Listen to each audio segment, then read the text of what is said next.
What's happening, everybody? It is the QB List Podcast. Brian, Mario, and Nick here to break down our Week 1 matchups. We've got 16 games to break down, and I've got two of my favorites here to do it tonight. How we doing, fellas? Brian, doing excellent. It is Week 1. By the time you guys are listening to this, we got Thursday Night Football on tonight. We got meaningful football. My birds, I can't be more excited. Yep, we got football tomorrow, home league draft tonight. Can't get too much better than this. All the anticipation really coming to the front here, and a lot to talk about here. Hopefully we can help you out with some of your decisions for opening week, but yeah, I'm pumped and ready to go. Yeah, whether you're listening to the podcast as usual or you're here on our YouTube channel as we have moved over there, we are now on video. So if you're looking for a little bit more from us, come check us out. Hit us the like, the subscribe, get this channel rocking and rolling. We've got so much fun happening. And yes, last year we did these matchups in 2 episodes. We're going to bring it all into one. Yep, condense it down. We're going to go PTI-Style. Pardon the interruption if you ever saw it on ESPN. We're going to do you one better, folks. We're not going to bring you commercials, as ESPN is doing to, not only that show, but no also interruptions. Yeah, Dude. Topical. Nothing to pardon. Freaking! I'm about to get a fat head of Scott Hansen, put it up in my living room, and I'm going to be Red Zone. I'm going to change my own channels. Screw them. I don't need. Oh, wow. Come on, it's heartbreaking. It is what it is. People are going to be burning Red Zone. I miss fat heads. I feel like fat heads were really the thing there for a while, but I haven't seen them in a long time. The amount of fat heads that I have put them up on my wall in college because, I had no kind of art. My little brother didn't want his anymore. I was like, I'll take them. I'll just put them up in my... Yeah, it was horrible. Well, now that we're on YouTube, maybe we can reach out for some sponsorships and I can decorate my my office/bedroom back here. I think my girlfriend will love that. Oh, yeah, absolutely. Tons of just men all over the wall staring up at you, glaring at you. Yeah, it's really freaky at night when you walk up in on those. But I guess any glaring news we have to talk about here before we jump in this? I'm trying to think of anything. I just had the notes about don't overreact. It is Week 1 after all. I was just looking back at some fun Week 1 finishes last year. So Derrick Henry finished with 10 points. He wouldn't have under 11 points until Week 11.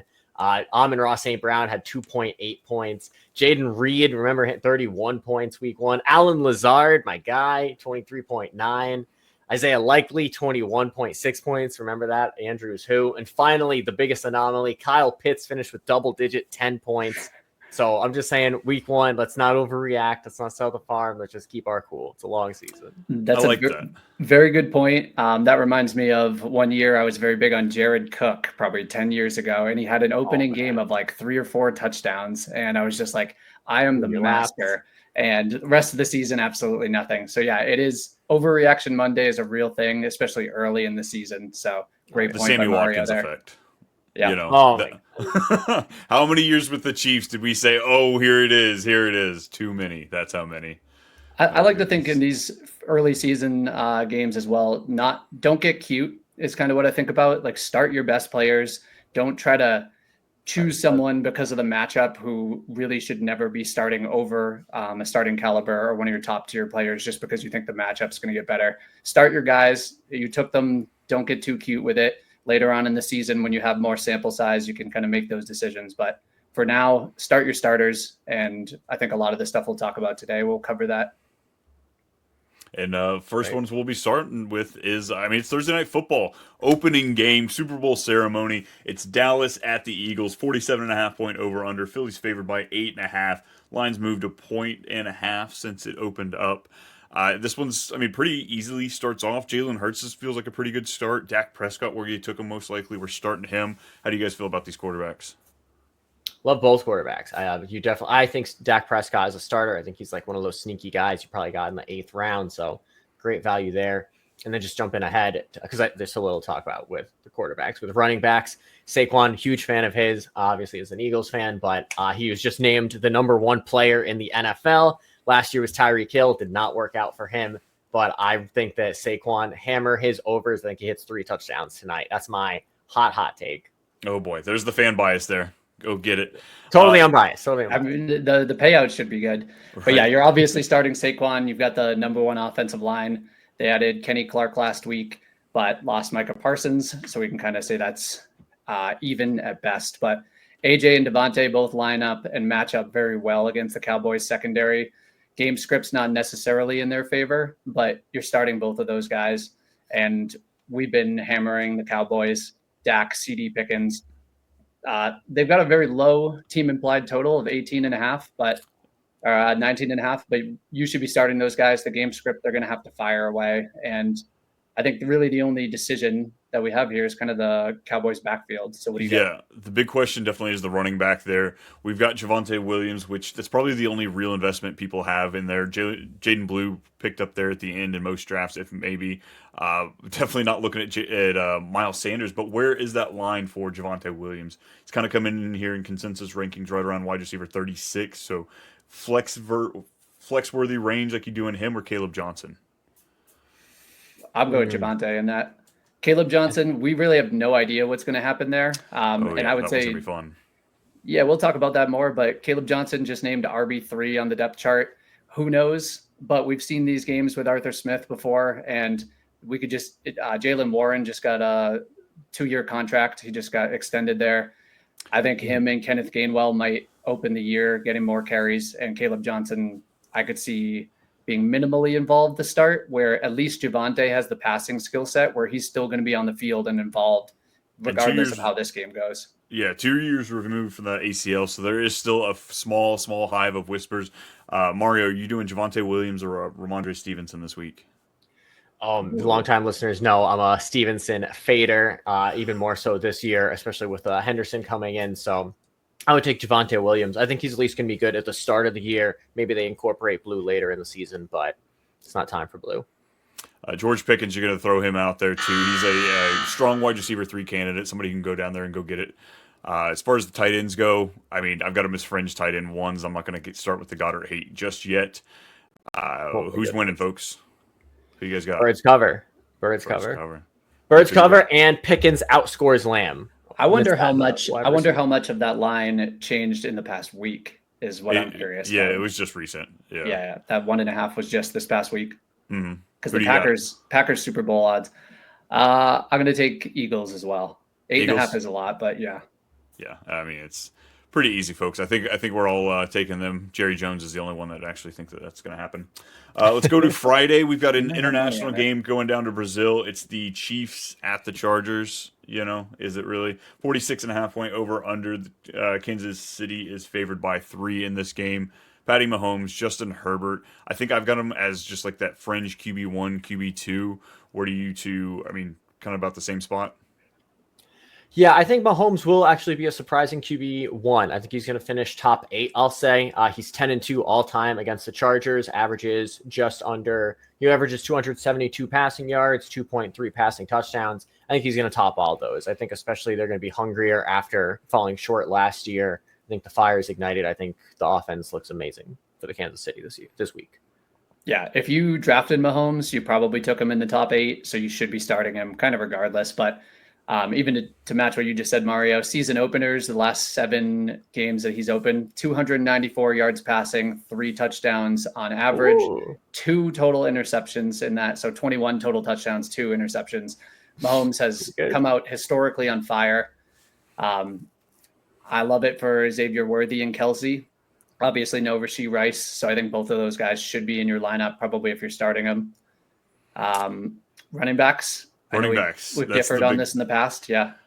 I was going to say, Omarion Hampton, you've got to start him. We have rumors that Najee Harris is going to play. To what degree? I mean, at this point, he's just kind of bent, but we're not playing him. Pacheco, though, where is the trust with him? Mario, you seem to have a little bit of steam there for him this year. Are you putting him in confidently as an RB2?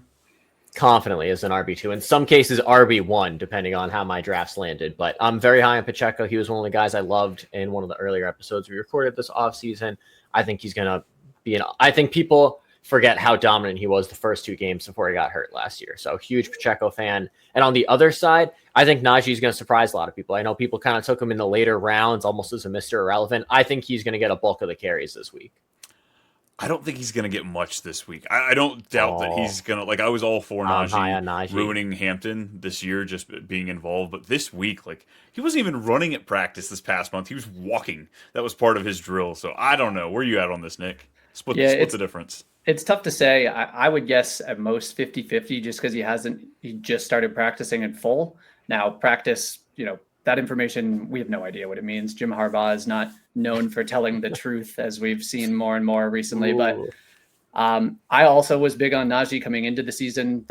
Not practicing with the team the past few months is not great, but he is a veteran who's never missed a game, and he should fit in well. But I think he'll get some carries. I think Hampton will get at least the 60-40 would be my guess.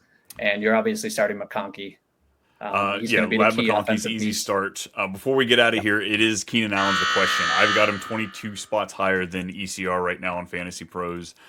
I think he's going to cut in there. I think he's going to give you flexible work. Are you guys willing to put him out there? No, not week 1. No.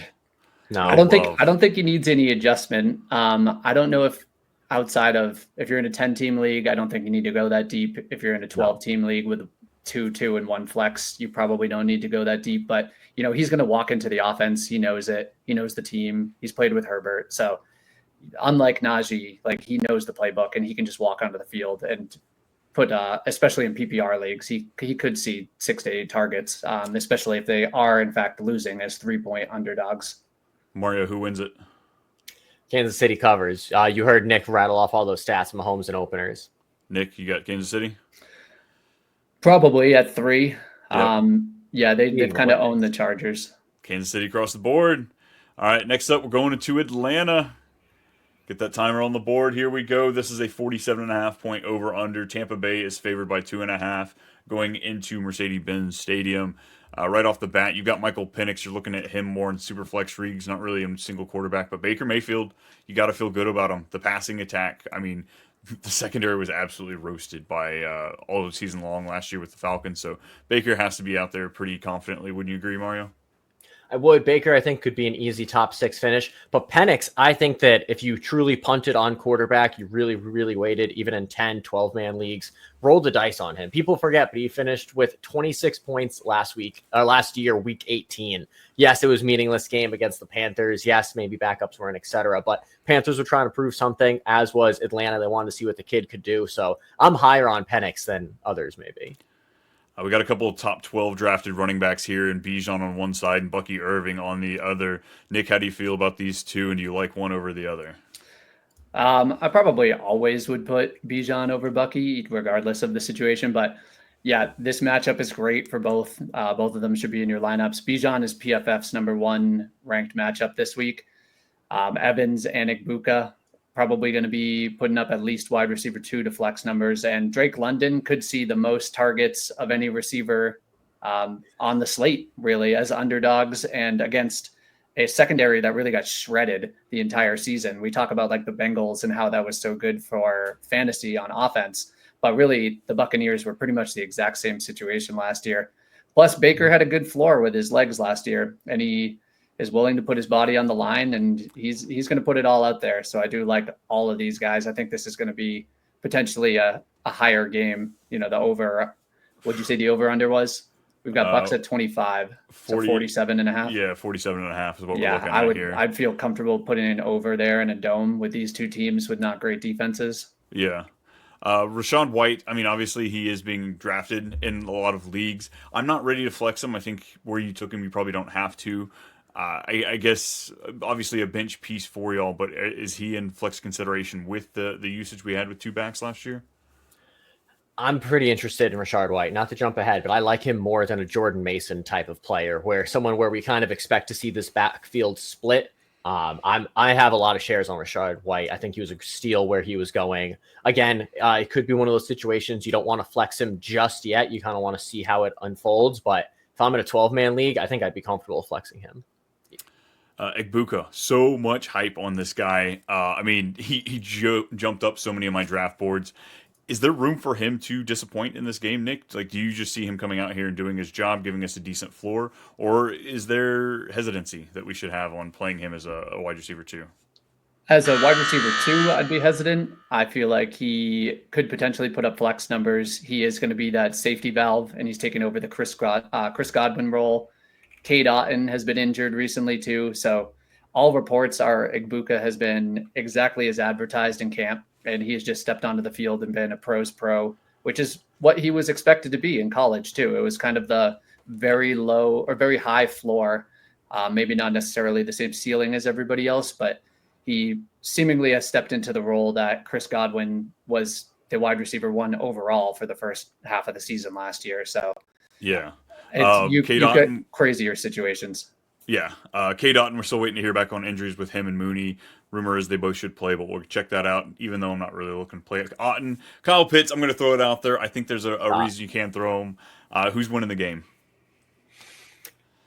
I like Atlanta to Nick? win outright. Nice. I think I'll take the Bucks. Atlanta just lets me down in all the situations I think that they're going to be good. Are we going outright or 2.5? With the points, I'll probably take Atlanta. Yeah, I want to be fun and take Atlanta, but I'm going to take the Bucks here. All right, next up we are going for it's the battle for Ohio, even though I don't know why you would. Just left it recently. Damn. Yeah, just a little shade. Damn. Sorry, Ohio.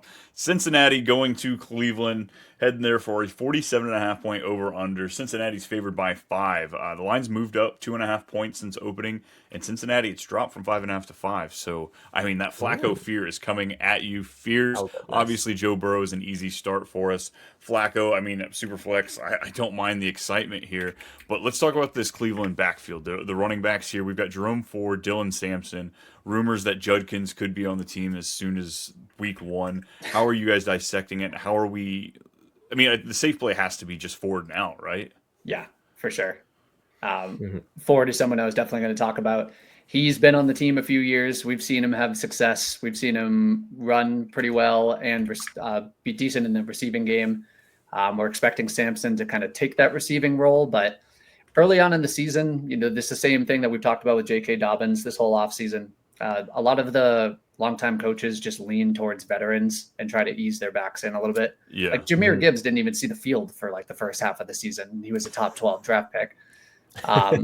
So Jerome Ford, I do think is going to be 12 to 15 touches in this game and a nice flex that you probably took with your very last pick of your draft. Yeah, I like him in PPR formats. Half PPR, I think you can probably find a better pivot. Chase Brown, Mario. I feel like Chase Brown, Jamar Chase, and T. Higgins. You're cool with all 3 of them, right? There's no reason we're pivoting. He's a Chase Brown hater. I am a Chase Brown hater, but if you drafted him, you're starting him. Like Nick said, like you're starting your studs. I stayed away from Chase Brown, but yes, you would start him if you drafted him. The other big problem, of course, is going to be the wide receiver room for Cleveland. We've got Jerry Jeudy, who you spent wide receiver 30th draft capital on him. Cedric Tillman, probably one of your last picks in a draft if you have him. How are you? I mean, it's Cincinnati. Like, you can destroy this team. You can beat them as far as points go. So, like, where's the confidence level in Jeudy?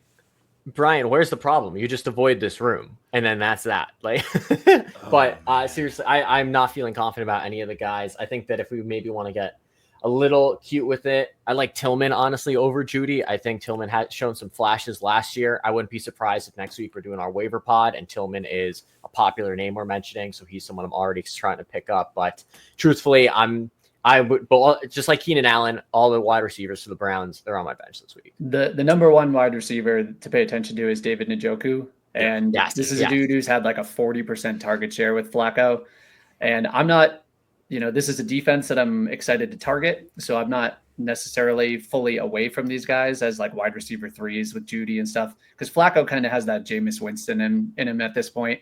He's just chucking the ball around. He's not worried about it. Yeah, I'd put Njoku is my favorite. Yeah, 100%. Yeah, as far as agreed. tight ends go, I've got him as tight end 3 on the week. Jeudy, I've got as a wide receiver 3 somewhere in there, or wide receiver 30-ish for me. So I'll play. I feel like that range I think is fair. Yeah, I mean, with the draft capital spent, it's hard to bench the guy. Tillman, I mean, we got some love over there. Who's winning the game I like now? Tillman. Okay. I think Cincinnati wins and covers, but quick stats, I almost forgot. Zach Taylor, 1-5 all time in week 1. That's important. Yeah. Joe Burrow, slow starts. Joe Burrow, 3-5 all time against the Browns, but he's 2-0 in his last 2, so that's looking good. Joe Flacco, 9-12 all time against the Bengals. Last thing, I think Cincinnati defense smash start here. I know we were just clowning on them. I think old man Flacco, I don't think he's got it. I really like Cincinnati as a defense you can pick up right now in your leagues. God, I'm really putting money on the Browns. Like, Zach Taylor is a terrible head coach. He's a terrible coach. I'd I love in division games, home teams that are underdog. I feel like every year these games are so much closer than people expect them to be. And the betting market just says the Bengals are going to score a ton, Browns are not.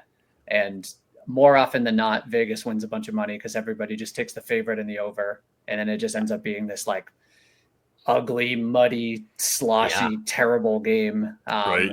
Like the That's AFC Bengals North. against the Patriots last year in week 1. It Case was in point. just a bad game. Next up, you look. Everybody wants to know which coach is on the hottest seat, who is going to be fired first. It's probably going to be the loser of this game.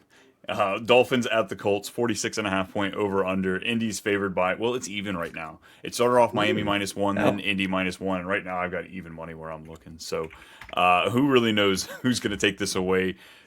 Tua, I'm barely interested in Superflex. Daniel Jones, I don't mind in a deeper single quarterback league. I don't mind the pivot to him. Superflex, I'm definitely interested. What about Daniel Jones? You playing him this week, Mario? I'm playing Penix over Daniel Dimes. Oh, gross. Yeah. Nick, what about you? I think Tua actually is a super flex, decent start here. Penix. Danny Dimes over Penix. I'd maybe take Penix just because of the Get matchup. outta here. I think Okay, the Dolphins well, defense, Talent. if they're healthy, is Talent. actually Where's decent. the mute? We're cutting But off. Jones has the legs, so he does have that floor if he's able to put it together. And we've seen a QB1 season from him before. So They're like the same age too. It's ridiculous. Devon and this is a better receiving core than Jones has had in his career. and offensive line, yeah, 100%. And offensive line. This is by far the best situation he's ever been in. Which makes both of these running backs easy plays. Offensive line is atrocious for Miami, but Devon Achane makes his money through the air, so I'm playing him definitely. Jonathan Taylor, he's easy start as well. Ollie Gordon, he's the name that you need to know if he didn't get drafted in your leagues. He's somebody who needs to be watched because he might get goal line work and or completely take over this backfield if Achane's that injury woes. Achane has been fighting some injuries as well. Yeah. Yes, he was practicing this week, but appears limited, is what I've heard. Which, I feel like he had that Whatever tag that most means. of last year. Yeah. The wide receivers are the real question here. Tyreek Hill, he fell in just about every one of my drafts, but probably starting him and Waddle. Mario, what you got on those guys? What I got about Hill, it's the first time he's not been a captain since he's been on the Dolphins. Every year, 2022 to 2024, he's been named a captain. This year, he's not. I think that's something He's to running admire. his mouth. He Yeah. wanted out, and then he came back, and I think maybe that was the wrong choice. On the other side, we've got Pittman and Downs. Nick, how are we deciphering this wide receiver core? Who are you attacking, and give it to me? Oh, you're starting Tyler Warren. No, the Oh, wide you love doing receivers. We're going wide receivers. We know It's we tough got to say, Warren. man. Downs hasn't been practicing with a hamstring injury. He's expected to play, but you don't really know. I think he is going to be hyper targeted this year from Daniel Jones. He kind of did the same thing with what's his name, slot dude in New York, Wandale Robinson. Wandale Last year, Robinson. he had like a top reception number. So I think Downs is going to be more targeted. Michael Pittman coming off a broken back that he played through all last year. We don't really know what this is going to look like, but both of them, they're wide receiver 3 flex potential for sure. As of 2 hours ago, Downs is off the injury report with the hamstring, so it sounds like he's all good. I think Downs is the floor play. Pittman's the ceiling. Yeah, I like that. Pittman. Pittman's more likely to score. Downs is more likely to put up higher PPR numbers. Yes, and Warren, the rookie, you're playing him, especially where you drafted him. Who wins the game, guys? Nick? Let's go. I'm going to go Colts at home. Yeah, buddy. Oh. Mario, who you got? Big mistake. Brian, you should know this. Last time Colts won a home opener was 2013. I'm picking the Dolphins. I just don't love the Dolphins on the road. I feel like they're I don't like the Colts at home. weird. 2013 is the last time they won a home opener. They're both. Neither one is too inspiring. I'm not picking. It's my team versus my wife's abstaining. team. There's so much going on in this week. It's house it's divided. A rumble. It's a rumble. Let's talk about the last 2 OCs for Tampa Bay. Yeah, it's Nice. Panthers and Jacksonville. 46.5-point over under. Jacksonville is favored by 3.5 points in this. We have new head coach Liam Cohen bringing this new system to Jacksonville. Number 2 overall pick. Yes, Travis Hunter is going to be playing out here, banged up a little bit, it looks like, but it looks like he should be good to go to play. Young and Lawrence are both kind of mid-teen quarterbacks for me. How are you looking at these, Nick? Yeah, I'd say the same thing. I actually really like Jacksonville. I think is sneaky this week. They're like tied for 3rd or 4th in team implied point total. And that's coming off the back of the Panthers having PFF's 30th ranked secondary and 28th ranked defensive line. So they are expected to put up some points. It's going to be a question of where. I think Brian Thomas is obviously a must start. Travis Hunter is your shoot for the moon option, but obviously a very, very low floor as well. He is expected to start on offense. Yeah. Go ahead. Mario, you got a favorite between the two quarterbacks? I'm going Lawrence over Young. I like Young. Young. I'm taking Young here. I like Lawrence as well, but I think Bryce Young, I saw a lot of good flashes from him last year. I think now that he has the extra weapon in T-Mac, who I'm a really big fan of this year, so I like Young a lot. We got a little bit of rushing from Young last year, too. Running backs, Hubbard, it's pretty easy as far as Carolina running back goes. It's the three over there in Jacksonville. I think it's pretty safe to say if you took Tootin, where you took him late enough, where you're just holding on. This is bench lottery ticket that you're looking for. Yeah, don't start him. Bigsby. We're probably starting them as flex running backs and just hoping for a touchdown with Bigsby and hoping for 5 targets from ETN, I guess. You are. If you're looking back to last year, you'll remember Carolina was far and away the worst defense against the run. I gave up a few more points than the number 2, so you're targeting them. I like ETN or Bigsby as just a Hail Mary flex play in deeper leagues. Yeah, I completely agree. You're not going to feel comfortable hitting the button on either one, but I think they are both flex worthy. I lean ETN over Bigsby. Agreed. I think Tet, like you said, I know T-Mac. He's going to be Tet. I know it's hard not to say. He's going to be a target hog. He's going to be kind of in your low end wide receiver 2, high end wide receiver 3 range this week. And Brian, I got to shout out to your boy, but also our boy, because we for 3 years have been talking about this guy. So keep an eye on Brenton Strange. Everybody's excited about Travis Hunter, but this dude is super athletic. He was drafted in the 2nd round.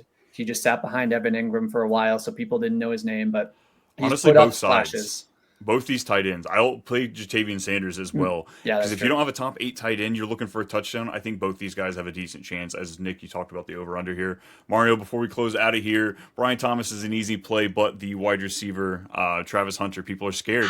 I'm hearing people say sit him in week 1. Where are you? You sitting him or are you playing him? I would play him, but it's going to go against what I'm about to say. I think he's going to play 80% of the snaps in this game, both sides of the ball. I think he's going to look great on defense, fail to impress on offense, and it's going to cause a panic week 1. But I would start him because I don't know what I'm doing. Oh, I got him. I've got him as a high wide receiver 3. I'm all for it. Who's winning? Him or Judy? I'll take Travis Hunter. Give me the upside. I would do Hunter over Judy. Nice. Because again, you just want the tight end there. Give me Jacksonville to win. Nick, who do you have? I'm going to take Jacksonville as well. Are we doing spreads here, or are we just taking Carolina? Carolina wins outright. Carolina wins outright. Dude, you got some money. And they'll win the South. Carolina's going to win the NFC South. You heard it here first. Oh, nice. Woo-hoo! We got some fun parlays we're putting together with Mario. I love it. Next up, it's a revenge game. Josh McDaniels coming back to town. Jacoby Myers. The Raiders are playing the Patriots here. We've got a 43.5 point over under. Patriots are favored by 2.5 in this game. Folks, if you missed it all offseason, we got a complete facelift on the Raiders side. We've got Geno Smith traded coming into town. We've got Pete Carroll, and then, of course, the new coaching additions over there with New England. Geno Smith is what it is, but Drake May, guys, I've got him in my top 8 this week. I'm ready to play him as a QB1.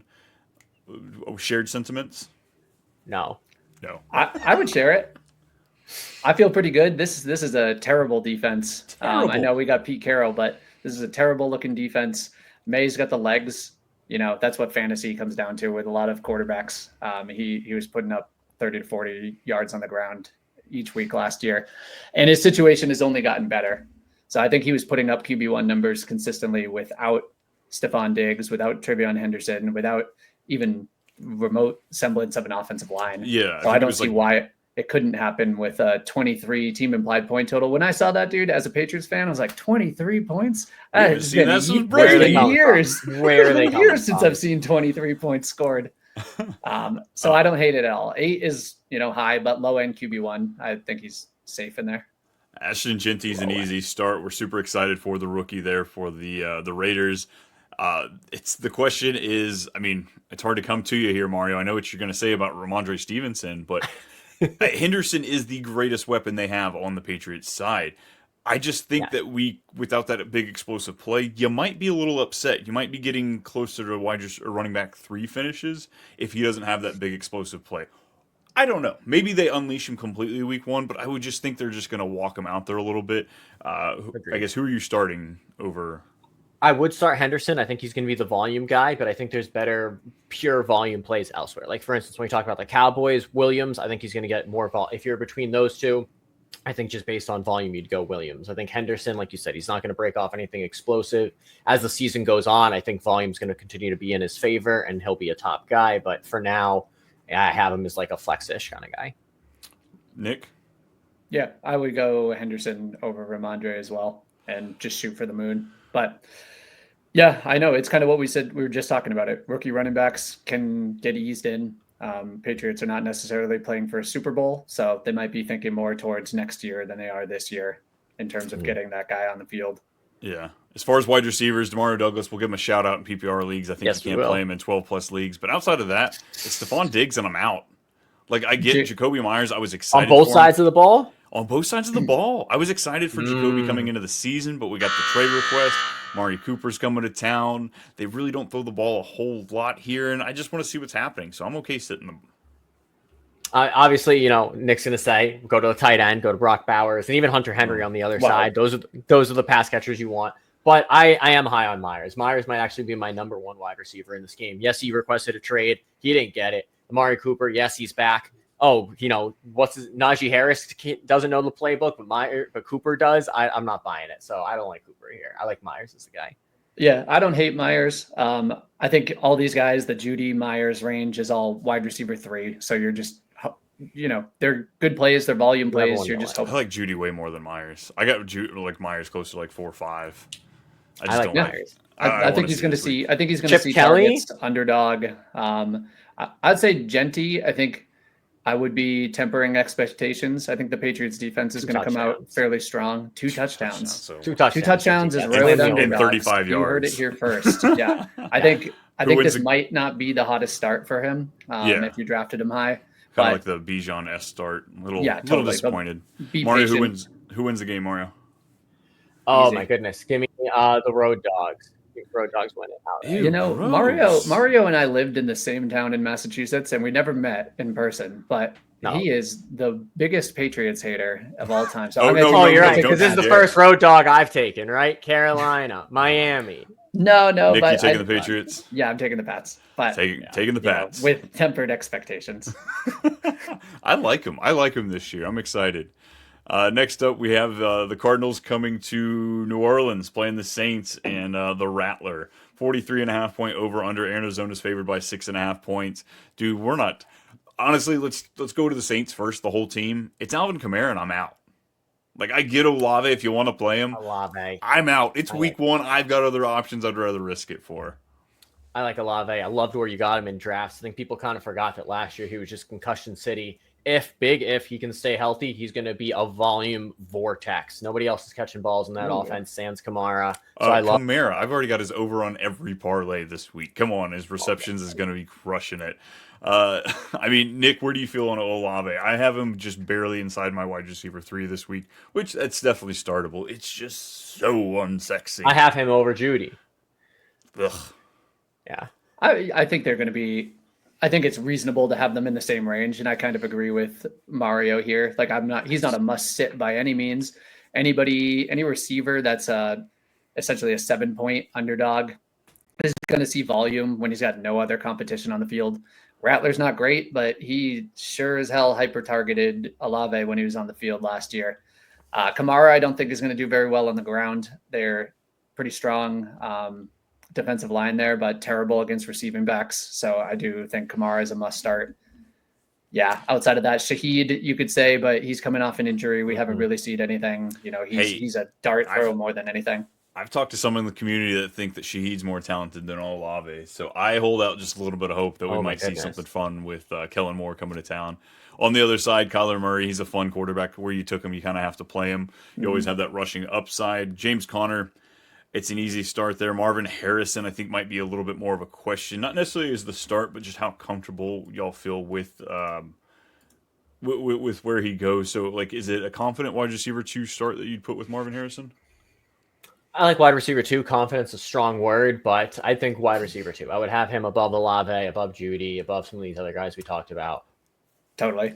And James Conner he's going to be an RB1 this week too. Like you got the game script, you got everything, you got the offensive line matchup. So you're starting James Conner for sure. But I'm still reasonably comfortable. Everybody's down on Marvin Harrison, but there's only like 5 receivers who have put up the statistics that he put up last year as rookies. Like he's already in elite territory. He just wasn't the Malik Neighbors that we thought he would be, where Malik Neighbors was. It wasn't as consistent. Well. Yeah. He came on pretty strong early and then faded off a bit at the end. Yeah. Terry McBride, easy start. Like we're not even going to spend time on that. Who wins it?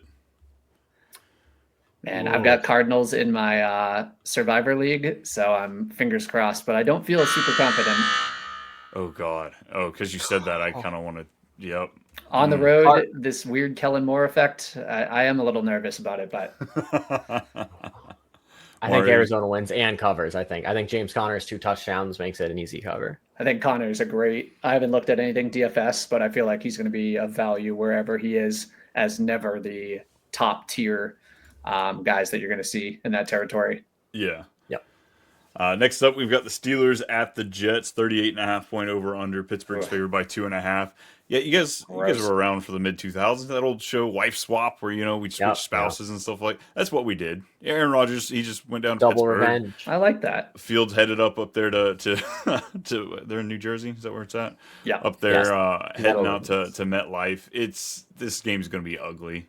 This game's so ugly. Like Justin Fields, he should be ranked as at least a fringe RB or QB1 every single week, but I can't do it. The Pittsburgh Steelers see Lamar Jackson twice a year. You tell me they can't contain Justin Fields? Yeah, I think he's going to struggle in this game. And they practiced against him all last year. Exactly. Yeah, and they know what he looks like after a year of practice. Yeah, I'm willing to play him, but I was in single QB leagues where he didn't even get drafted.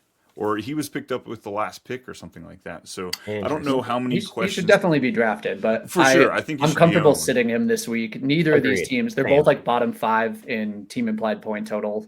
It's 2 much better defenses than offenses, and we don't really know what either offense is going to look like. So I think you're starting your guys. You're starting Brees. Yeah, definitely. Garrett Wilson. Who's your guy? You should be starting Metcalf. I think still in that territory. Who's your guys on the other side though? The running backs. Because Brees Hall, it's not a fun start, but you're starting him. Totally. Jalen Warren just got the extension. We got Caleb Johnson coming in third on the depth chart. Can't pass block, but he is the rookie, the exciting. And then you got Kenneth Gainwell. That could be just enough of a pain to screw up everybody's fantasy. So, Jalen Warren, are you playing him RB3-ish is about where he the comfortability? I think RB3 is right. But here's something interesting. I'm looking at Sleeper right now, and Warren is actually projected to outscore Brees Hall, which I would have very much flipped. I think Hall has the potential to be a low 1, where Warren, as we're talking about, I think is in that RB3 range. Like, not very comfortable. Yeah, not super comfortable, but he's the only one that I would put into a lineup in week 1 until I see what this split is going to look like. Yeah, 100%. As far as the wide receivers, Nick, you kind of touched on that. They're DK Metcalf. It's an easy play. I've got quite a bit of confidence in him this week. Garrett Wilson, you got to plug your nose and you got to do it. It may be great, but it may be just awful. It may be awful. Remember, Justin Fields could not complete a pass during practice, it felt like. So how can you do in a real game? I'm very worried about Wilson. He's someone I wouldn't be surprised if single digits this week. Yeah, that's fair. I think both of those guys. DK, I think, is underrated this year, but Jets have a good secondary too, and they're going to be focused on him. And week 1 with a new quarterback, so you don't really know. But I think it's just going to be an ugly game. Garrett Wilson could have 12 or double-digit targets and like single-digit points. Yeah. Freiermuth, Jonnu Smith, I'm excited. I think both these guys could finish somewhere in the top 20 this year, but I want to see how they're utilized, what this works, because this isn't the way to figure that out. Jonnu's used for reverses and backfield passes and all that stuff he did in Atlanta. He's just the hometown favorite for Arthur Smith. Yeah. The Smith family, man. Get I your don't know guy. what that connection is. They must have some sort of long distance relation. Like, Just meet him at the family reunion every year. Yeah, exactly. Exactly. Mario, who I wins do it? see the resemblance. I think the Jets come away winning this one. You're just taking all the plus monies, aren't you? I love those plus signs. But again, like, I mean, Aaron Rodgers losing to the Jets after everything that happened these past 2 years. Poetic. Come on. That's poetic. exactly. Nick, who wins it? Man, I do like underdogs at home. So I don't think it's crazy for the Jets to take it, but Steelers D could just steamroll this. Like, there could be no offensive touchdowns and just Steelers D ends up There's going to be a 10-3 disrupting this game. Yeah. So yeah, I don't know. I'd rather not be a part of this discussion. Yeah, give me Pittsburgh. Next up, we've had the Giants visiting the Commanders in this divisional battle. 45.5 point over under. Washington is favored by 6. The lines moved from 7 to 6 a little bit. And I think it's because we're putting a little bit of respect on this defensive line. It is a terror. It's a menace. It's wild down there in with the Giants. So despite them trading for Laramie Tunsil, the Commanders, shoring up that offensive line a little bit, he was also part of one of the worst offensive lines in the league last year. So maybe he's not what he once was, and they're going to have a problem stopping that. So if they keep, Jaden Daniels contained, I'm excited for what that does for the running backs a little bit. But, Russell Wilson's behind center. We're not starting him. Jaden Daniels, all the confidence in the world. The running backs, Austin Eckler's who I was talking about there. Let's get the dump offs. I'm excited to see. I've got him in my top 30 this week. Okay. Yeah. It's not Bill season yet, so I kind of like the Eckler love for now. You went over Wilson too quickly, and I won't spend too much time on Wilson. Oh God! But in a 12, in a 14, I would start Wilson over some of these guys. Mario, we're live. We're recording. You know this, right? I'm just saying. I think Russell Wilson. There's always a guy who goes undrafted at quarterback and finishes top 12, top 10. I think Russell Wilson is going to be that guy this year for the season or for the week. Oh, nice! Even more bold. I like it. We should. I don't think he gets out of week 6. I'm starting Daniel Jones over Russell Wilson. I'm starting. Give me Aaron Rodgers. Give me Tua. Give me Sam Darnold, Bryce Young, JJ Martin. No, I'm not even looking at Russell Wilson. Where do you guys have? I like the Eckler call. I was going to talk about him as well. A lot of people are high on Bill, but until we see it, I think Eckler is going to be the dude. His line opened up at 21.5 rushing yards. It's been bet up and bet back down, but Krosky Merritt, Bill, the excited rookie that popped up 4th on the depth chart. Look, we're seeing Chris Rodriguez possibly getting first knock. Jeremy McNichols was higher up on the I don't want to just don't know where this is going to happen. And I like that you mentioned the defense. It seems like people are waking up. Normally, I think a lot of people are just like, Commanders are going to steamroll them. They put up so many points, but the line in the past week has moved 1 point in favor of the Giants. So sharp money is coming in again in division game. People just think the Giants are terrible. This defense looks like it could be elite. The only thing that sucks for them is they have the worst strength of schedule on the season. And they don't have that many good matchups to play them or stream them with, but they're worth a look. Because sacks cause fumbles, cause points. So a team that didn't get drafted, if you still play with defenses, that you should keep an eye on. The running back on the other side, Tyrone Tracy, you're starting him. Scatabo, you just have to, you're putting him on the bench, just kind of watching. Neighbor, McLaurin are easy starts, but Debo, I think we're playing him as wide receiver 3, hoping for some upside with that. Yeah, I'd have him above that Judy line. Ertz is streamable, and Theo Johnson, I just think you should keep an eye out on him, see what happens. Maybe we get something. We need pass catchers on the Giants. Who wins it? Giants cover. I don't know if we even said what the line was, but Giants cover. It's I saw it's 6.5 last night, so I'm going to take Giants cover, but I'm going to take Washington to win it. Yeah, it's moved to 6. Yeah, 6.5 to 6. So yeah, I might still take it. We'll see. But give me the Commanders. Too much pressure. Can't do it. Cam's debut. Here we go. Heading to Denver. What a better way to start off for a 101 that is getting no love. This dude's getting absolutely no love. Cam Ward, Bo Nix. I think it's just easy start there with I guess let me get you the line there before we get too far. It's 42.5 point over under. Denver's favored by 8. Cam Ward. He's in Russell Wilson territory, except for Mario. We're not playing him. Crazy. No, you're not starting him. You're not playing Cam Bo Ward Nix though, is, against. though. Yeah, you're not playing Cam Ward against the reigning defensive player of the year at Mile High. So no, you're not playing Cam Ward. Running backs, Tony Pollard should be a giant over the next month while his incumbent is on the IR. Tajay Spears is dealing with the ankle injury. So Tony Pollard, despite this hard matchup, he'll get plenty of work. I'm excited for Harvey and Dobbins. How are y'all treating them? Same as we treat him every week, Pinky. Go ahead. Just taking over the world. Go ahead, Mario. I like that. No, I'm looking right now. Sleeper has Harvey projected for about 10.5, Dobbins about 9 3/4, and I would have them flip. I think Dobbins is going to get a majority of the work. We kind of talked about it earlier. The they love their veterans over the rookies, and Dobbins. Like, did we just forget how good he was last year until he was hurt? So I like Dobbins a lot this week. Yeah, I've got Harvey floor. Dobbins Dobbins floor. Harvey ceiling. Mm-hmm. Okay. And it'll be interesting to see how Harvey is used in the passing game. Mm-hmm. But I do think Dobbins is going to get the first crack at everything. Again, just old school coach who puts in established veteran and kind of rides that out until first few weeks of the season. Things get a little bit more established. Yeah. Cortland Sutton, you're starting him. He falls in the unsexy category, but he is a pretty consistent player that you can put out there. Calvin Ridley, look, I'm so excited for him this season, but week 1 for Cam Ward and Patrick Surtain, the blanket, is coming over there to wrap up Snuggie like all on Calvin Ridley. This guy's not going to get more than 50 yards. Like, it's just not happening. So, or is it a complete fade? Like, where's that line? Michael Pittman or Calvin Ridley? I would go Pittman. I'm like that desperate. Like, Ridley, I am very heavily invested in Ridley. I think he's going to get a ton of targets, a ton of usage, but not this week. Yeah, it's a tough week for Ridley. And well, I think we're all on the Ridley train this year, along with seemingly everybody else in the industry. But this is not going to be pretty for this Titans offense for week 1. It's not a good way to start for Cam Ward, unfortunately. Cedric Tillman or Calvin Ridley?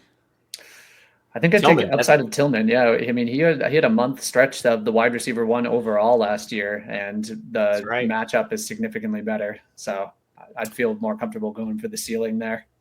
You've got Evan Ingram came over here in free agency, the Joker, so he feels pretty good. That's why we're drafting him in there at tight end 8. Mm-hmm. Okonkwo, look, if I had a tight end streaming article this week, Okonkwo would be on it. Who else is out there? So if Calvin Ridley's getting absorbed, someone's got to catch some balls. So give me Okonkwo as a dart throw if you're in a deep enough league. Who wins it? Is that like a starting 3 tight end league? No, I've got nobody's touching a ball. Nobody's touching a ball for Tennessee. Yeah. He'll complete 5 passes. I think I've got him at like 16 this week. Nice. Denver wins and covers. Yeah, same. I think Denver wins by double digits. I think Denver comes out really strong and they shoot up the power rankings. Yeah, top offensive line, top defense. They should just establish, and I think it's going to be a good day for Broncos fans. Everybody out here in Denver. Not for Tennessee. All right, next up we've got San Francisco playing Seattle. It's a 43.5 point over under. San Francisco's favored by 2.5. It's a new look, facelift hit Seattle. We've got a new quarterback there. We have Sam Darnold. Was it DK Metcalf and Lockett left? Kupp was brought in, as well as some new rookies. Starting up top there at the quarterback, Sam Darnold's in super flex consideration for me, but Brock Purdy is the one I'm after if I'm starting a guy in a single quarterback league. I'd agree. I think Sam Darnold's in like that messy middle kind of part of the QB2s, QB1. Like, yes. Yeah, I mean, I agree with both of those. Yeah, I don't want to kill. We got 3 minutes. I don't want to kill it. Just saying the same thing. Running back, I mean, CMC, Ken Walker, you're starting them both. Charbonnet was taken in more of a flex consideration running back spot in the draft. You know, he was taken up there with like guys like Mason, who we are considering starting. I guess, is there consideration to start him in this game, or is this just the highest of priority bench pieces?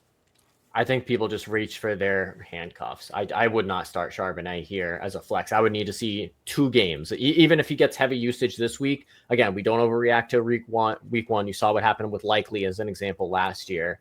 So no, even if Charbonnet lights it up this week, I'm not starting him next week. Unless anything happens to Kenny Walker, knock on wood. Yep, totally. Charbonnet, coach speak. Everybody seems to be a fan. They said he's earned playing time throughout the offseason or through the preseason. So he's going to be on the field probably more than the Kenneth Walker truthers are excited about, but it's probably good for Kenneth Walker too. Maybe a split role is actually going to be good, but I'm definitely taking Jordan Mason over Charbonnet this week, and don't, 49ers just kind of have that aura around them. And this is another in-division game where sometimes there's 55 points and sometimes there's 26, and you just don't really know how it's going to go. But I would anticipate it being on the lower side, and it looks like over-unders at about 43.5 as of last night. So not expected to be a high-scoring game. JSN is expected to, produce for you. You took him where he did. Ricky Pearsall might be a little hesitancy from some people. I'm confidently putting him out there as a fringe wide receiver 2, wide receiver 3 play. Juwan Jennings, limited Wednesday, expected to play week 1. And then you got Cooper Kupp, who I don't think I've talked about him once this offseason. I don't think we've talked about him much. Or heard anything. Exactly. No. We haven't heard anything. It's been like no news. It's not necessarily a bad thing, but it's not a good thing. So who are you starting over the two? You're hearing Torrey Horton news all the time, but you're not hearing any Cooper Kupp stuff. Yeah, I was going to say, are you willing to start either one of these guys? Is there one you're starting over the other? I'm starting JSN over Kupp, yeah. No. Yeah, Kupp nice. Jennings. Good one. Okay. Bold takes. In regards to Jennings, I am a little worried. One reason a lot of people were so hyped on Ricky Pearsall was because Juwan Jennings was expected to miss time, right? So if he does come back, I think that's just going to hurt both of their values. Of course, Juwan had those flashes where he seemed like the number one wide receiver, even when Debo was there. So it's really tough to say. This is a kind of a situation. If I had to start one or the other, I think I would take a dart throw on Jennings over Slick Rick, but I know, but I'd really like to be in a situation I could sit them both and let the situation develop. Yeah, I lean Pearsall just because he's been the healthy guy. I don't know what Jennings is going to look like. Kittle, obviously, top 3 start every week. Top 1. Specifically this week, I do think, easily probably my number 1 on the week. Yeah, same. Kittle, Him or absolutely McBride. crush. I'm taking, San Francisco pretty easily in this one. What are y'all? It's a road game, but I'll take San Francisco. New look offense in Seattle entirely. Yeah. So I think San Fran as well. I don't know what the line was. If we get a healthy Christian McCaffrey, it's 3.5. Right. 3.5. I'll take San Fran. Off to Green Bay. I've got the Packers here. 47 is the over-under line I'm looking at. We got Green Bay favored by 2.5. Nice defensive battle. The Packers just got Micah Parsons added to their defensive starting lineup, and then the Lions get Aiden Hutchinson and 10 other starters added to this defense. That's Good a total Lord. of 11. It was a hot mess. In Detroit. But this offense shouldn't have to do as much, and that's kind of why I've been lower on some of these players. Both of these quarterbacks, though, I feel like you can kind of look at them as high-end quarterback 2s. I don't know how many points is going to be in this game. It's a divisional battle. Week 1, it's a lot of defense. Any reason you should try and shove either one of these two in your starting lineup? I think Jordan Love's going to be kind of a sneaky guy. I think he had flashes maybe 2 years ago where he looked like a bona fide wide, set and forget guy. Last year wasn't as impressive. Battled injury a little bit. I think this year fully healthy. I think Green Bay's trying to make the push to reclaim the division. So I'm pretty high on Jordan Love. Above Russell Wilson is my bold take. All right, we're getting a lot of bold takes coming in here. Goff is PFF's number 1 this week, which is interesting because that's crazy. Green Bay's defense is pretty solid, and like you said, in division game on the road, this isn't a dome game for Goff, right? So I don't know if I can go quite that far, but yeah, you like your Lions as underdogs. You like Amon-Ra, Jameson Williams. I think has pretty good potential. Gibbs, this favors him over Montgomery.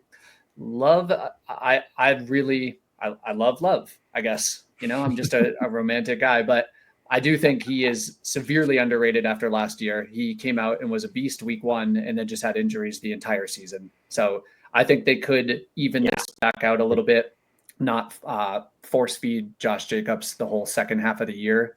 Yeah. Especially Marshawn Lloyd's already on IR. So Jacobs is a start. How high do we have to have Josh Jacobs this week? I just think he has to just plug in there as a top 8, top 6 guy with the rookie and nobody else healthy. Come on, it's all gonna be Josh Jacobs this And week. he's a decent receiving back too. Yeah. I think what scares does all. me for Green Bay, even though they've got a 25 team implied point total, I don't really know who I can trust in that. And Love has got a recently surgically repaired thumb. Jaden Reed is playing with like a broken foot. Tucker Kraft, the tight ends, Musgrave might make his way back in. You just don't really. I've got Kraft up there in my top 7 this week. Okay, nice. So maybe Kraft is the guy that you trust the most, but Golden's a rookie. We haven't really seen that, even though he supposedly had an impressive camp. So, Love, he's kind of a Mahomes-esque where, yeah, exactly. But he distributes the ball really well, and he's had that top 5 fantasy finish. So we know he has it in him, and that's without any real rushing, not skill set, but really hasn't put that on display too much. So the Packers are going to score points, or at least that's what's projected from Vegas, and I like to follow that, but I just don't know who it's going to be. So who are we playing then? We playing Golden or we playing Pittman? Pittman. Man, I struggle to play any rookies in week 1, but it's a good gamble there. I mean, Golden I think is more of a ceiling, and What's Pittman's the a more answer? floor. I'll go Pittman as well, but I want to go Golden. I want to feel like. What about in the wide receiver Golden. room in Golden. Green Bay? Like Golden versus Reed versus Dobbs, right? I would like, take Reed if I knew Reed was healthy and not playing through a Lisfranc injury. So I'll take the upside of Golden. I mean, and just go for it. Half PPR I'm taking Golden, full PPR I'm taking Dobbs, especially if Reed isn't out there. Dobbs absolutely absorbs targets, and we've seen him come away with multi-touchdown games. Reed, we've seen so many guys with this injury, and they just don't end up they can't play. So yeah, I almost wish that he was sitting out a few weeks and not trying to play through a Lisfranc broken foot on week 1 and trying to make it through the entirety of the season. Line's 2.5. I'm taking Green Bay. Who y'all taking? I will also take Green Bay, and I'll add that Micah was enough to make me pick up the Packers defense in at least one league. Oh, definitely. Yeah, I'll take Packers at home. Lions outside in the road. It's not necessarily cold this time of year, but it's just they perform differently for the most part. Although they won last week. Yeah. Next up, we've got the Texans visiting the Rams. 44-point over/under. Los Angeles, Brian, is a 3-point favorite in this matchup. We have Stroud, we have Stafford, a couple statue quarterbacks. Really nothing sexy. I'm pivoting if I can from these guys. Yeah, especially with Stafford. I think he's still banged up. It was the whole bad back thing. They tried the magic table to fix him. He's supposedly healthy and supposedly playing, but I'm fading a lot of the Rams because of that. Are you fading Puka and Devontae? Yes, I am. No. Like not playing them? No, sorry, I'm playing them, but I'm fading their end result. I'm lowering expectations. But if I drafted them, I'm playing them. But I'll say, and I shared this with you guys, but in one of my home leagues, Puka went in the 3rd because I wasn't the only one that was like, Matt Stafford isn't healthy. Dude, I love that for that guy. We'll check in with him at the end of the season. Hopefully he listens. Running back's pretty easy. Kyron, it's an automatic start. On the other side is where it becomes murky. In all honesty, I was out on Joe Mixon before the injury, but not necessarily out on him, out on this backfield. I just don't want any part of it. I have no Nick Chubb. I don't want to play with Dameon Pierce. The only thing I have is Woody Marks. So I'm all about grabbing him, snatching him up putting him on the bench. But Nick Chubb, are y'all willing to play him? I don't even have him in my top 40 this week. I have him just outside. 40? Yeah, if he doesn't score a touchdown, I don't think he's going to be useful. I think he's going to be the volume guy. I think that's why they have him, especially week 1. I think Dameon Pierce, those are times when he was the guy, lost the job to Singletary, the single carry. So I like Chubb a lot. I would have him top 25. I have him in flex consideration. Gross. Nice. I agree with everything you said, Mario, but I also lean away this week. Texans offensive line was a nightmare last season. Trash. Rams defensive line is pretty solid. They're underdogs. He's not going to be the projected receiving back in it. So I am nervous that he's not going to score the touchdown and end up with 47 yards on 14 carries, and then they lose. And somebody else, Dameon Pierce and Marks, are kind of scooping up those PPR points. Give me Jerome Ford over Nick Chubb. I would take That's Ford over crazy. Chubb this week. That's This week, crazy. maybe not. I would not. No, I mean, I would yeah, not. we're all going weekly here, but yeah, I just Nick Chubb for Chubb, sure. I've got him right at 40. Wide receivers, Nico Collins is easy dunk for me. Obviously, Puka Nacua, despite if you're in or out on him, if you have him, you're playing him. Devontae Adams, too. You invested so highly in him. Christian Kirk, I think, is where a question can be opened up here. Nick and I have, I guess, the secret love for Christian Kirk. We were in on him. This was our early spring call. Like, hey, this is going to be a guy that's going to be, nobody's going to want him, and he's going to do great. He still might, despite them taking a second and third round wide receiver in the draft. This guy knows what he's doing. They're going to start him out hot. Yep, deeper flex, PPR, 12 strictly team, yeah. 12 team. Yep, but I think he's someone he should absolutely be on a roster. I forget the exact nickname they gave him in camp, but it was like slot monster or something. Like the secondary was calling him because he was just becoming the security blanket for Stroud. So somebody worth monitoring early in the season. AFC title game potential right here. Sunday night football. Oh, it's awesome. Great because it's in Buffalo, but it's in September, baby. This is a September Buffalo game. No snow in this one. Baltimore taking them on. It's a 50.5 point over-under. It has moved down from 52, unfortunately. Baltimore is favored by 1 in this. Moved again from 1.5 to Buffalo. Lamar Jackson and Josh Allen. These are easy starts here. It's do you put him as QB2 for the week or QB3 is kind of what you're looking at. Even though this might be a lower scoring game, you might be minorly disappointed in these guys. Oh my goodness. I would have Lamar Jackson over just because in their head-to-head matchups, Lamar Jackson has 8 passing touchdowns to Josh Allen's 3. Oh, wow.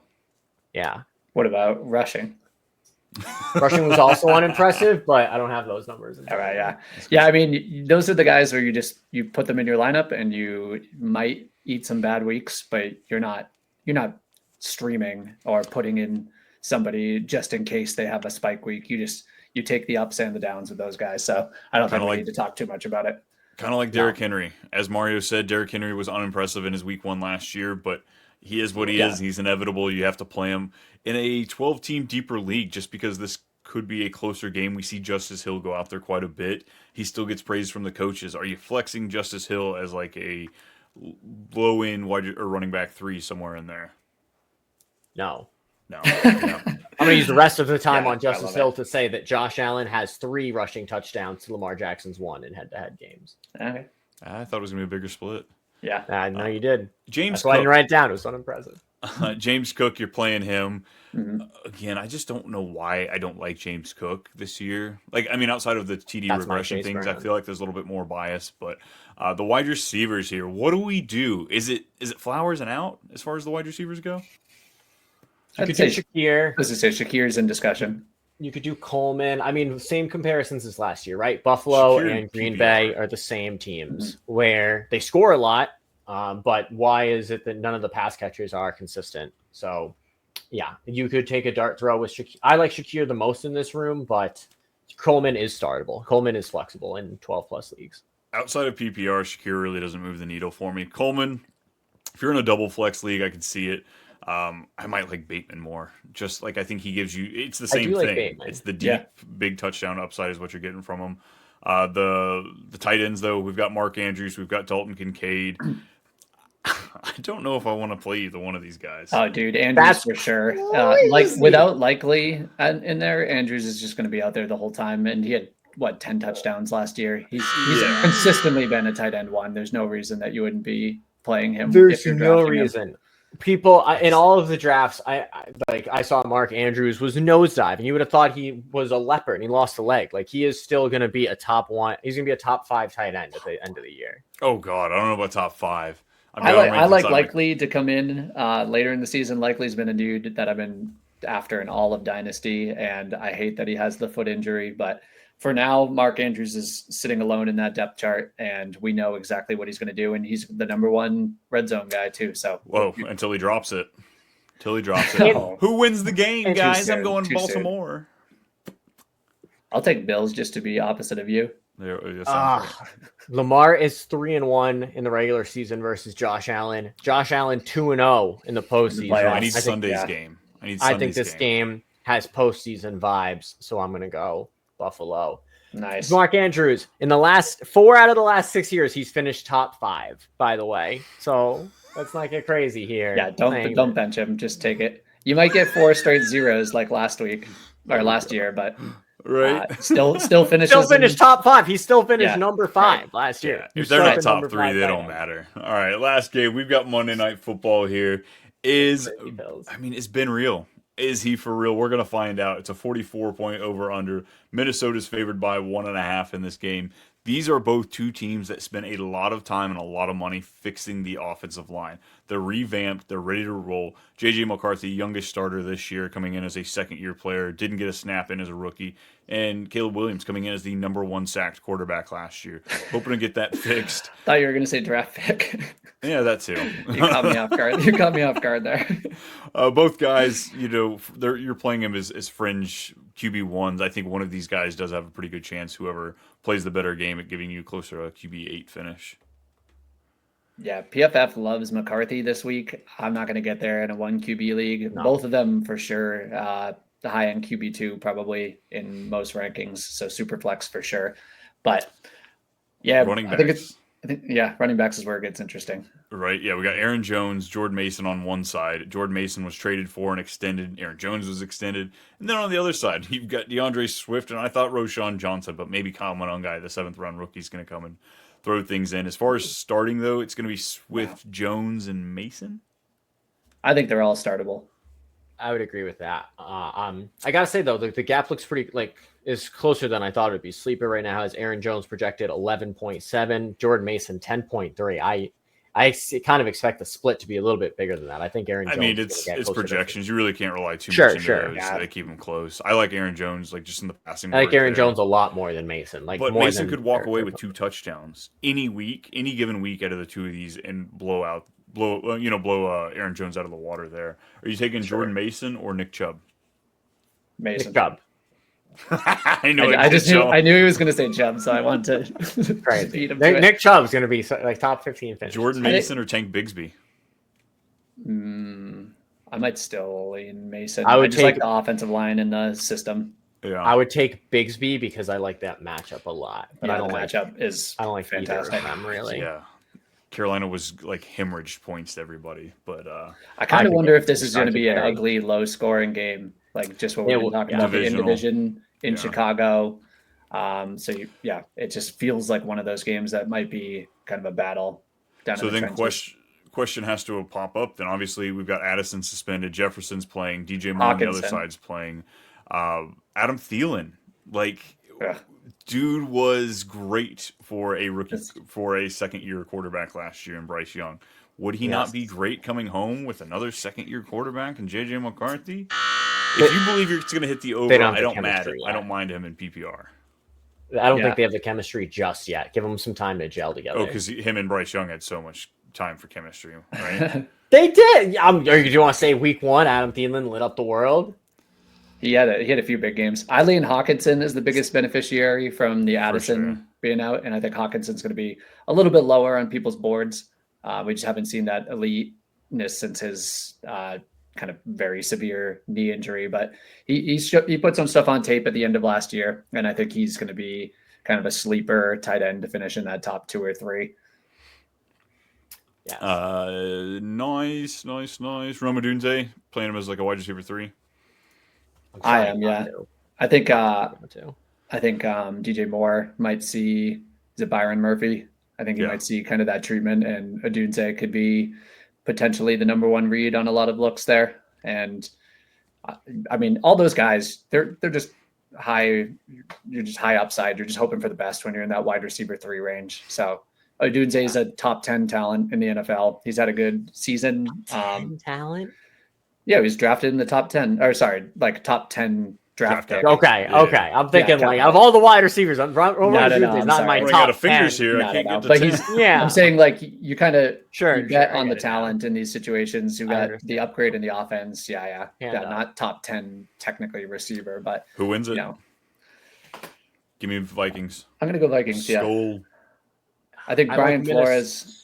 Soda, but I think Loveland scores a touchdown. I think Loveland scores the only receiving touchdown for Chicago. Nice. Hot take, I think Cole Kmet finishes within 3 spots of Colson Loveland this year. Oh, because they're both going to be at the top. You're thinking No, they're it's both like like 1 and 15 3. and 18. Yeah. No. 1A, 1B situation. Oh, man. Well, that's it, folks. We got it wrapped up. It's in the books. That was week 1 matchup start sit. We don't have some cool name for it. We'll figure it out. You know what you just heard. Ran a little bit longer than we planned, so we'll get this locked up. We'll get this 4-minute fast. timer next time. Yeah, right. at least.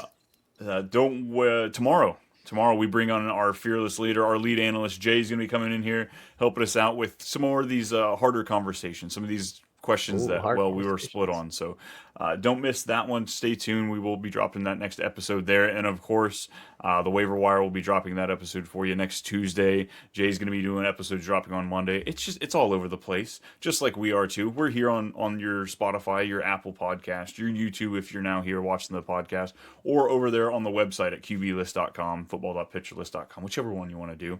Mario, where can the people find you if they're looking for more of you?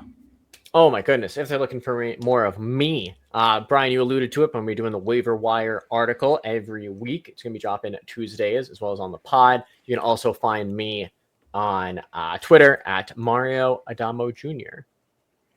That's it. Nick, what about you? I'm going to be here as often as these two gentlemen will allow me. So hopefully every week moving forward. And I also write for the Fantasy Footballers. So you can find me there weekly as well. And probably filling in here and there with some more QB list articles too. Yep, you can find my articles. It'll be one of the streaming. I have the tight end streaming as well as all the other streaming articles we have over there from our amazing writing staff that we have. We have the What We Saw. We have the Start Sit articles that come at you. So it's going to be nonstop fun. It's at @too_much_Brian on Twitter, @too_much_Brian if you're looking for me on everything else. And if you want a little bit more show, it's Too Much Fantasy Football for the other show. Nick, what else you got for the people? Yeah, I just want to hype up the What We Saw articles. If you're unfamiliar with this, all of us have done that in the past and probably will be doing it too. A lot of fantasy analysts come in and it's hard to watch every game. So truly, not everybody is sitting down and watching film of every single game and then giving you their entire recap. But the What We Saw articles, somebody is dedicated to every single game. They're giving you the ins and outs. They're not box score hyping. They're looking at it and saying, you know, I can remember writing about the Packers a few years ago and just being like, Romeo Doubs is seeing every third down target and every important target. This guy is getting it. And there isn't a consistent wide receiver 1 on this team, but he's getting it. And then they're getting, you know, what plays were called back on penalty that should have been a big play and isn't going to show up on the box score. So this is something that you're going to get so much more detail on, and you can read those pretty quickly. We do one for every single game, every single week. So highly, highly recommend if you want to get a little bit more detail, that's where you want to look. And that's where I would start if you're not as familiar with the QB list. Yeah. And that'll be qblist.com, folks, is where you can find that and all of the other amazing articles. Phyllis, we got to get out of here. Y'all ready to go? Let's do it. I got a draft. We got Thursday night football tonight. We got to shut it down, folks. We'll see y'all later. Thanks for listening.